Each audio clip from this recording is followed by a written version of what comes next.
Good morning and welcome to Autism Live. Welcome to Autism Live and to Let's Talk Autism. Yes, we have to start by acknowledging that we're coming to you quite late this morning. We've had some issues and, best laid plans. Right. Best laid plans, but I apologize to all of you who wrote in with questions for Dr. Doreen. She was here and it would bummed about it, but life happens, right?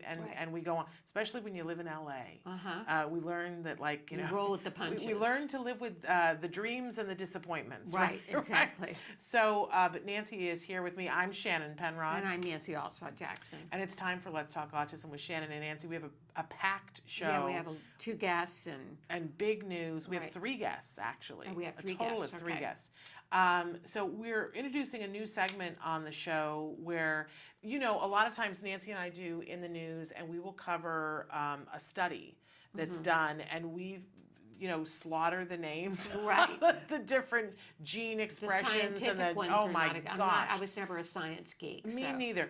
And so we try to make sense of it, and we miss having an expert on the show who can sort of decipher some of the studies. So we have gone to the Center for Autism and Related Disorders R&D department, their research and development department, and said, hey, can we occasionally borrow somebody and have them come in and talk about a study? So in just a minute, we're going to have one of the experts talk about two studies that have been really important in the last few months, and she'll tell us a little bit about them and comment on how they might be significant to us. But there are a couple of things that we just couldn't leave alone and in the news. First one, uplifting story.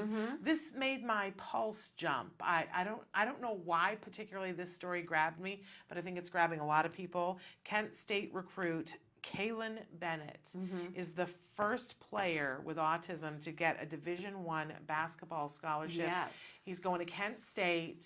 And this young man, watch out for him because he's about the basketball, and apparently he's a brilliant, very tall, drink of water basketball player, 6'10". right?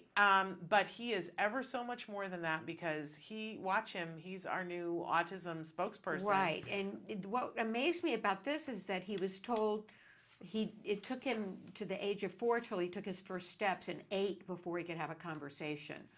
And work and therapy helped him overcome. So we're talking about a very late start. That's right. And then overcoming all of these odds to do this. And he wants to be a spokesperson for Exactly. autism. Listen to this quote from him. I want to make an impact, not just on the court, but with kids that are struggling with the same things I am. I want to use this platform to inspire other kids with autism and non-autism. I want to let them know, hey, if I can do this, you can do it too. A lot of times they feel alone and by themselves, and I felt that same way growing up. I just want to hug all 6 feet 10 inches of him. Yeah, he's going to be, like you say, somebody to watch.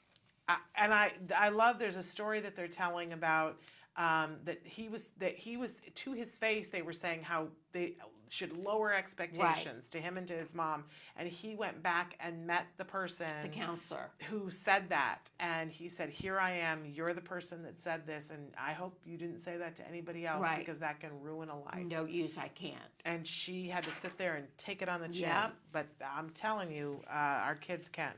So, and then Another study on the prevalence. Yes, Now, 1 new in 40 numbers. U.S. kids. This is from CNN.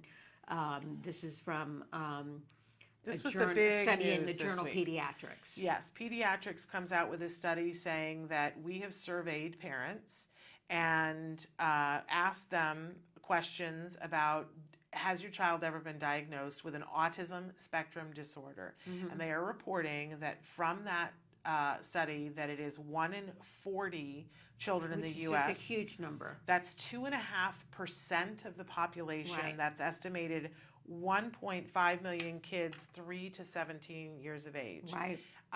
So, it's hard to understand these numbers because The CDC has different numbers. there are 3 different ways that we currently measure how many people are on the autism spectrum. And we generally go off of the CDC numbers, but we have been saying for a long time that the way the CDC collects information drives me buggy because they only collect information from 11 states. They are only looking at kids within a certain window that are a certain age range, and they're looking back and asking, is there an education report or is there a medical report? And you and I both know people who the school didn't recognize it and the doctors didn't recognize it. I mean, I can tell you that when my child was diagnosed with autism, we had 2 different insurances. And years later, when I was talking to somebody at Kaiser about my child being diagnosed, they were like, oh, we don't have a record of that. Right. Because we had him diagnosed in the other insurance. And I was like, what do you mean you don't have a record of that? My kid has multiple papers with diagnosed. They were like, oh, well, you just never filed those. So my kid wouldn't be counted. And people are saying, well, when you ask a parent, it's not reliable. I'm sorry, what? So a parent is going to sit there and when asked, has your child ever been diagnosed with an autism spectrum disorder? A parent's going to go, yeah, I think so. Right, it's absurd. What? Yeah. So 2 out of the 3 studies have said 1 in 40. In fact, the 3rd study said perhaps even more. Even higher. Even higher number. So you get to pick and choose which numbers you want, but I'm going with the 1 in 40, and it's time for us to rethink this. Right. Everybody wants, every article you read, I know because I read a bunch of them, are all saying, oh, but it's not really growing. It's just that we're looking at it in a different way, but it's not really growing. What number will it be when they will agree that it's growing? Agree that it's growing. Don't even get me started. But you were talking about the ways that we track how many kids have autism. Yes. And the U.S. government measures in 3 ways here. Yes. And I included that for our reference because there are 3 different ways. And if you're confused about it, take a second. There's a great article that's out there right now called How Many Kids Have Autism? U.S. Government Measures in 3 Ways. But they put so many asterisks after everything. And I honestly think that measuring in 3 different ways is one of the ways that it gets convoluted because they go, well, that study doesn't really matter. Well, that study, well, this, that, what, and they excuse. Right. But, in my lifetime, I remember when it was 1 in 10,000. I do too. And now we're quibbling over, is it 1 in 59 or is it 1 in 40? And you're telling me that it hasn't better increased? Diagnosis? Right. Yeah. I don't think so. Okay. Get me started. Okay, so I mentioned that we have experts on a regular basis. 2 guests coming up today. 3. That are expert. 3. I keep saying 2. That's okay. So the first person that we're welcoming right now joining us is our expert, yes, from the Research and Development Department. She's been on the show before as one of our experts. Okay. Karen Nolte is joining us. Karen, are you there? Unfortunately, I cannot hear her. Are you able to hear her, Nancy? No, I cannot. Eric, we're not able to hear her. Now we can hear her. Are you there, Karen? Okay. I can hear you now. Which office are you coming to us from? I'm out of the Long Beach office today. Fabulous. And Karen, you are working with the Research and Development Department of CARD, is that correct? Correct, yes. And so you've got 2 studies that you wanted to talk with us about today. Fill us in. Expert us. So the 2 I have are on the parent support. The first are intervention for well-being of children with a systematic group, and that's by Hansen and we are getting about every 3rd word. Right. We're not getting a clear audio. Eric, is there anything we can do to bump that, or do we need to call her back? All right, we're going to take a short break. Can we show a commercial break here? Karen, we're going to fix the audio because I want to hear every word that you have to say, not every 3rd word. Sure. So stand by. Okay. We'll be right back. We're back. All right, we're back. And we've got Karen Nolte on the phone, as we were saying before. She's been on the show before as one of our autism experts. She's joining us today from the Research and Development Department of the Center for Autism and Related Disorders to talk about a couple of studies. So Karen, take it away. Sure, I'm so glad this is working now. I have 2 studies to share for you on the topic of parent support. And the first study is called Interventions to Promote Well-Being in Parents of Children with Autism, a Systematic Review, and it's by Franz, Hansen, and Malchek. And this study is a little different than most parent training studies in that instead of focusing on teaching parents specific strategies, it instead reviewed research on interventions targeting parental well-being. So things like decreasing parent stress, decreasing parent symptoms of depression, and helping parents really feel like they know how to support their child. So they reviewed research from 4 common intervention areas, including ABA, educational programs, mindfulness-based interventions, and cognitive behavioral therapy. And what they found was, while all of those programs improved parental well-being, the studies of the highest quality were those in ABA and mindfulness-based interventions. So what's the takeaway from this? It's really important to focus on your well-being as a parent, and for us as clinicians to help parents in this area as well. As stress as a parent can really impact your child and how they're performing and how well they're doing, and it can also, affect your availability for your child. But the great news is that, the support can be provided through ABA sessions. Okay, so they actually found that when the parents got help for their stress, that the child did better. Is that what we's saying? So that wasn't the specific connection made in this study. The specific connection was ABA caused an increase in parents' sense of well-being in terms of decreasing stress, decreasing depression, and other studies have connected that decrease in stress and depression with positive things for children. Got it. Okay, great. Got it. Super important. Wonderful. And what's the other study? The other study is called Compassionate Care in Behavior Analytic Treatment. Can outcomes be enhanced by attending to relationships with caregivers? And this is by Taylor, LeBlanc, and Nozick. And this really talks about, beyond the technical skills in ABA, behavior analysts should demonstrate empathy and compassion.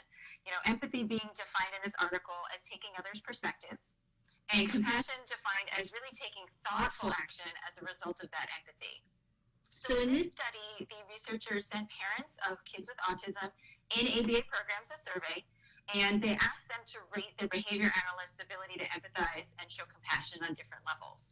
And what they found was while parents scored behavior analysts high in considering parents' concerns, in caring about their child, and in celebrating accomplishments, they really found that behavior analysts needed improvement in regularly asking parents how they're doing, and reassuring them that things would get better, and in using too much technical language. So the takeaway for me is really, I know behavior analysts in this field care, but we need to do a better job of showing that. So we can do things more like engaging in active listening, avoiding technical jargon, and really making sure we're caring for the family as a unit. And for parents out there, they can really seek out those qualities in a supervisor, and they can, ask for these things. They can ask their supervisors to use less technical jargon and help support them in these areas. I love this, right? Good. I mean, because isn't that what we all want from our therapy team? Yeah. Karen, this is so great because I read these exact same studies and I didn't get that exactly. Okay. So, Thanks for decoding it for us. Yes, decoding it for us. And I understand that on a regular basis, somebody from your team is going to join us and help to decode these studies. Yeah, because it's hard for us yes, regular people to understand them sometimes. Absolutely. So thank you so much, Karen, and thank your team for us, and we'll look forward to the next person visiting the show. Definitely. Thank you so much. Have a good one. Thank you, Karen. Bye-bye.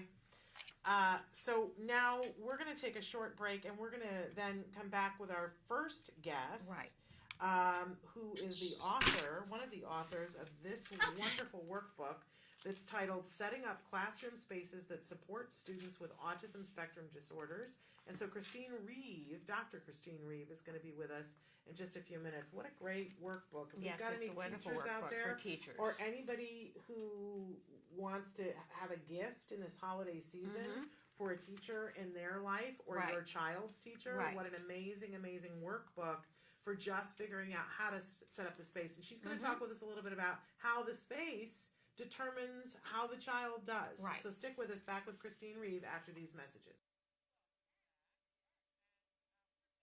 Because joining us via Skype right now is Christine Reeve. She is one of the authors of this amazing workbook, Setting Up Classroom Spaces That Support Students with Autism Spectrum Disorders. Christine, thank you so much for joining us and for putting this booklet together. Thank you. You have quite an extensive background in the area. You have a BCBA doctoral degree and a master's and doctorate in clinical psychology as well.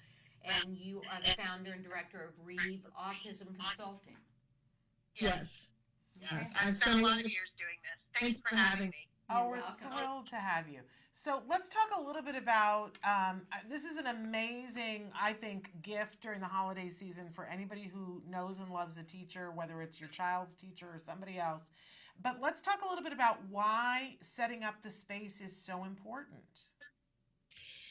For students with autism and a lot of other students with disabilities, the predictability of their environment becomes really important, and the structure of their environment is very important because it's one less thing that they have to focus on, which allows them to really focus on the work that we want them to do. So by setting up an environment that is predictable, meaning we always have the same things in the same places, that I know that when we're going to go to math, we're going to go to this place, and the activity is sort of going to run like this. It means that you can spend more time focused on the math and less on where am I going and what am I doing and all that kind of stuff, which can reduce a lot of behavioral issues. We've got some good research that shows that setting up a structured environment for individuals on the spectrum can reduce challenging behaviors, and also it reduces just their overall frustration level of knowing how the classroom works. And go ahead, Nancy. Go ahead. You have a 5-step process here. Yeah. You want to go through that with us? Sure. I think in setting up a classroom, you want your decisions to be purposeful, and that means that you really got to start with a plan. And you want to make sure if you're setting up a classroom specifically for students with autism or specifically for students in special education, you really want to know what their needs are. So the first part is really getting to know the students. And I use a process that we call a teaching implementation plan that allows me to go through the students' IEPs and think about how and where we're going to teach the skills, how we're going to track the skills. And we plan that out for each student in the classroom. And so that really gives us an idea of what the classroom needs to have in it in order to meet those particular students' needs, because the classroom that I have this year may look very different than the classroom I have next year, depending on the students that make it up. And then from that, we can then build our schedule, because from the tip, we then know what activities do their goals need to be taught in. Those are the things that are going to go into our schedule. So then we take a schedule grid and start putting it together in blocks of time according to the types of activities. So if I'm working with a 21-year-old or 20-year-old who is going out on vocational sites, obviously his day is going to be heavily geared towards more life skills and more work type of activities versus, say, if I'm working with a kindergartner who's working more on basic academics and letters and numbers, they're going to have more of the traditional classroom types of activities. So once I know my students, I can start to put together the schedule. And from the schedule, you can then start to really think about your physical space. Now, all of these, I talk about these as if they really kind of happen in a sequence, and they do, but a lot of times you're doing all of them at the same time. So you're putting together your schedule and then saying, oh, well, that was great if I had all this space in my room that I don't have. So then I have to go back and fix my schedule. So the next piece that I put together is really the physical space, which usually you started to think about from the moment you walked in your classroom. In terms of where the activity is going to take place, how are students going to rotate and move around the room, what visual supports do we need to put in place for this particular classroom, how are they going to know where to go based on those, how can we increase their independence. And then once we've got the schedule and the physical space, then we've really got to look at how we're going to organize our staff. Because typically in a special education classroom, it's not just a teacher running the classroom, it's a teacher who's managing a group of paraprofessionals and collaborating with other therapists to provide the services to the students. And because of that, we've got to make sure that that is highly organized. And we do that by what we call a staff zoning plan or a staff schedule that tells each staff member where they need to be at different times, what they need to be doing at those times, so that everybody's on the same page. So what we're trying to do is really focus on creating a classroom that almost runs itself, that once you get the routine down, once you get all the kinks worked out of it, then it kind of just runs on its own, which allows staff to focus more on the students and what their needs are, and allows the students to focus more on the work that they're being asked to do. I tell you, it's like you're an organizational genius, honestly. There are like things that I want to put you in charge of for life. But I just want to show in the booklet for people one of the things I love about this is that you include pictures and graphics, and you show some of the charts, some of the examples of, this is a schedule that you're showing, and on another page it lists all the different equipment needs that you would have depending on the age of the kiddos in the classroom. This is such a comprehensive resource, Christine. What made you decide that you were going to put this together? Like, what finally tipped the ticket and you were like, okay, other people don't know how to do this. I'm going to show them how to do this in the best possible way. What made you decide to do that? Well, Susan Cabot, my co-author, and I have worked together for more than 20 years now, and we spent a lot of that time setting up classrooms, and we got to the point where we're pretty good at going in and doing it really quickly because we developed a system to do it. And what we found was that was something that teachers really needed more help with, is trying to figure out even things like, I don't have that kind of furniture, what can I use instead? Districts needed information about what kinds of materials they needed. So Sue was the director of Bowdoin School at different times in time, and I worked there for a number of years and worked with the university, and we provided consultation and training to school systems throughout the country. And from doing that, it became very clear that this is a presentation that kind of began with, we need to be able to show them what we mean, and then it just naturally built into a book. It's a book that we wanted to write for a long time. Our next one is actually hopefully going to focus on the zoning and kind of the next steps in that process of pulling it all together. Tell us where people can get your book. They can get it through the abcpublishing.net bookstore, and they can also get it on Amazon. And once again, it's setting up classroom spaces that support students with autism spectrum disorders. It's amazing, and I gotta say, if for no other reason, you gotta get this book for this page that's towards the back of the book, that it says warning signs of problems with the physical environment and possible solutions. Because you and I have both had the opportunity to be in classrooms where you can tell 3 seconds walking in the door whether it's a teacher who has control of the classroom and the classroom is working. This goes down a list of, for instance, running in the classroom is a sign that your physical environment isn't working. And she not only identifies that, but tells you some solutions for that, plus a whole bunch of others. Touching others' materials at the table. Like, how many times have we seen that? These are all fixable if you work the steps she was just talking about and get this manual. It's a fabulous thing. So, Christine, thank you so much for being with us. I'm going to be reaching out to you to ask you to participate in our Autism in the Classroom. Okay.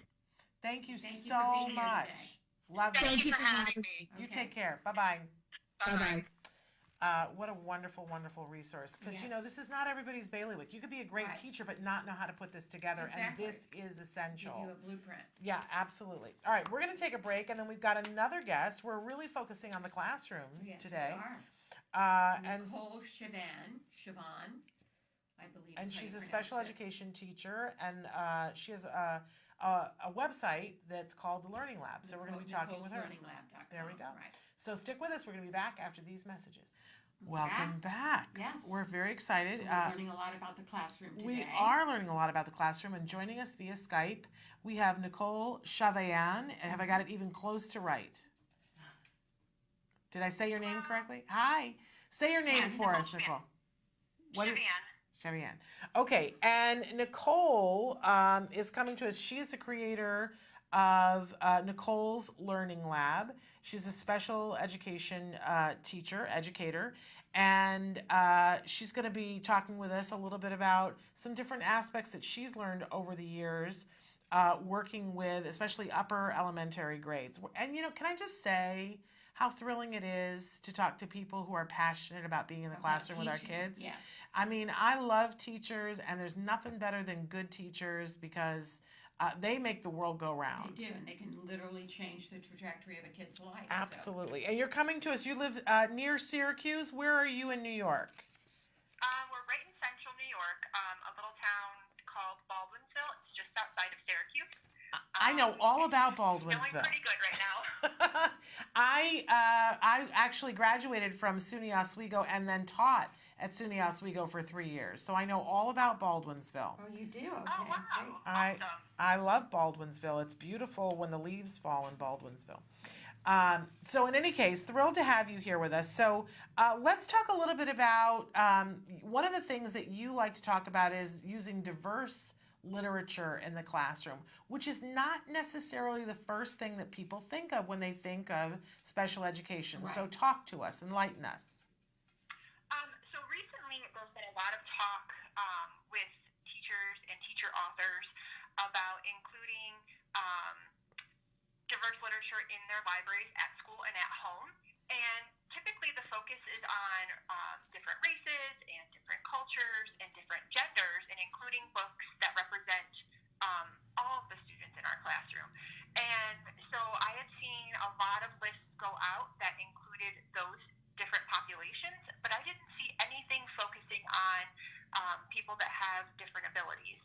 And so I did some research and looked around, asked around some of my friends, thought about some of the books that I had read in my classroom or to my own children at home, and came up with a list that includes titles with characters that happen to have disabilities. So there's a lot of literature out there that's like all about books, so it just focuses on what a certain type of disability is about. And I really didn't want that. I wanted to have a good list of books that represented the students that I see in my classroom, so they could really see themselves in the books that we were reading. And is there a large amount of books along these lines that have students with different types of abilities? To be honest, characters? It was really difficult for me to put together a list. There really isn't that much out there that I found. I believe I had maybe 15 to 20 books, Mm-hmm. And obviously that's not going to hit every single disability that we see. I have reached out to some authors that write some actual like books for adults to see if maybe they were interested in possibly writing some children's literature about things that I saw some holes. I did not find, it was really difficult to find any books that included characters with Down syndrome. And finally, after reaching out to a lot of people, I found one book that I had to hold on to even include it because it wasn't released until this past August. Wow. Well, and so the list that you have made, is it available on Nicole'sLearningLab.com? Yes, I believe if you go to the website right now, it's either the second or third article, but it's also on the revolving image at the top of the screen. Okay, so one of the many things that we can find if we go to Nicole's Learning Lab. And Nicole, before we sign off today, I don't know if you know, have you met Bruce Colville? I have not, no. So Bruce Colville is one of the most famous and prolific children's book writers. He wrote the book My Teacher is an Alien, and they're really popular. There's a whole line of books, and he writes for everything from very young kids to older kids. He lives in Oswego. I'm going to hook you up with him, and you can bend his ear and tell him he needs to write a book with kids with different abilities, because he's right in your backyard. And then the two of you can go on tour together. I'm sure he'll appreciate me lending him out doing that. In any case, you also, one of the things, we have a lovely article that you shared with us from your website talking about paraprofessionals and how they can be more effective. And you also talk about providing windows and mirrors for our students through books. And that's kind of what you were just saying about making sure that it reflects who they are. What have you found in the classroom when you do have this list of books and they reflect? What difference do you see in your students? Is it a self-esteem issue? Do you find the behavior issues are better? So everybody wants to recognize themselves in places. That's just human nature. They want to be able to make connections. And for a lot of our students, the books that we read, they're not making connections with the characters because they're so unlike them in a lot of ways. But when they can see a character that they do connect with, I see that it gives them a lot more confidence and a sense of self-worth because they see themselves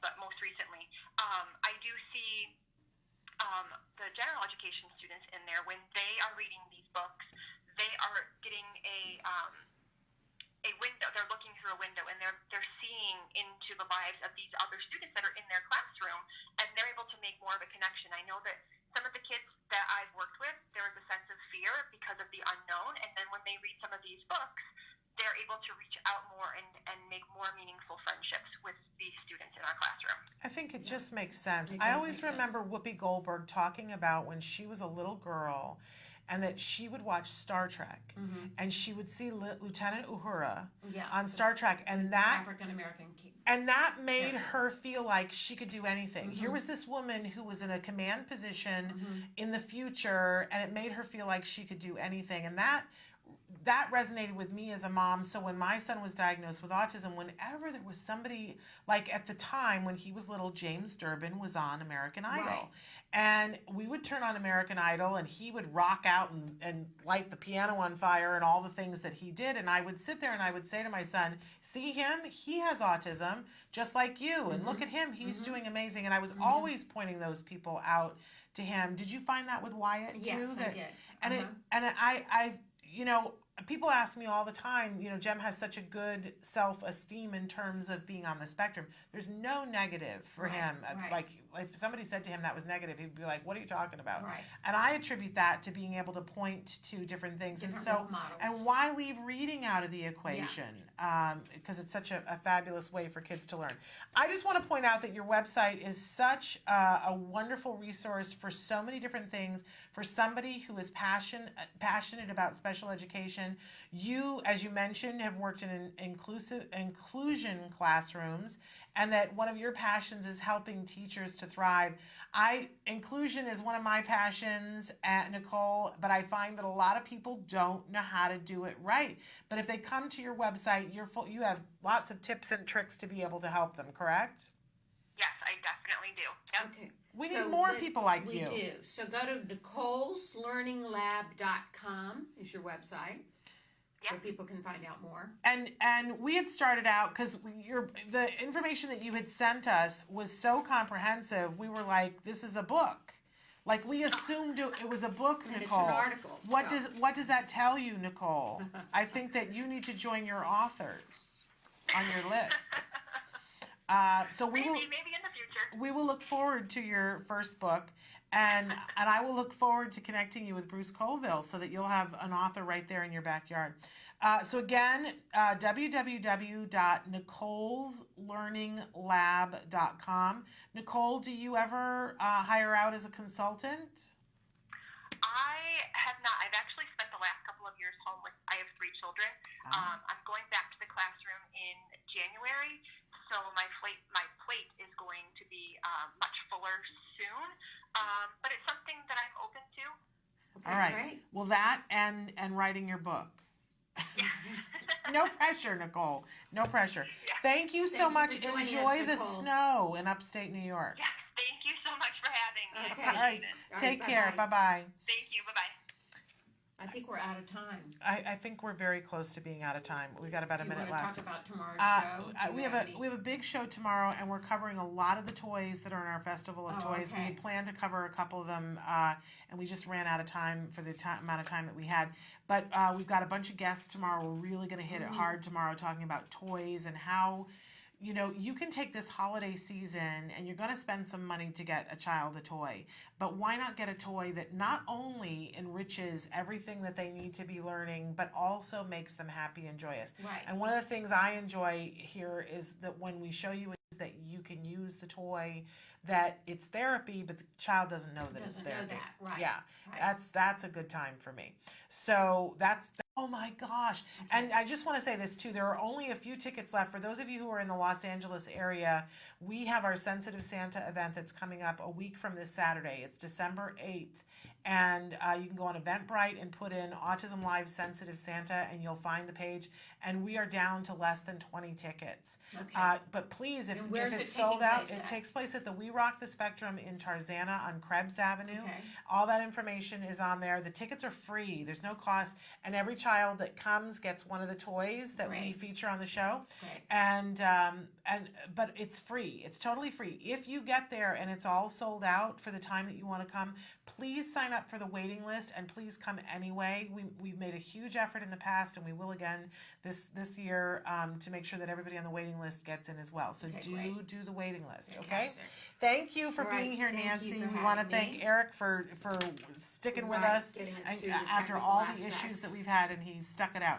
Okay. So we'll be back tomorrow. Until then, give your kiddos a hug from me. And give yourselves a hug from me.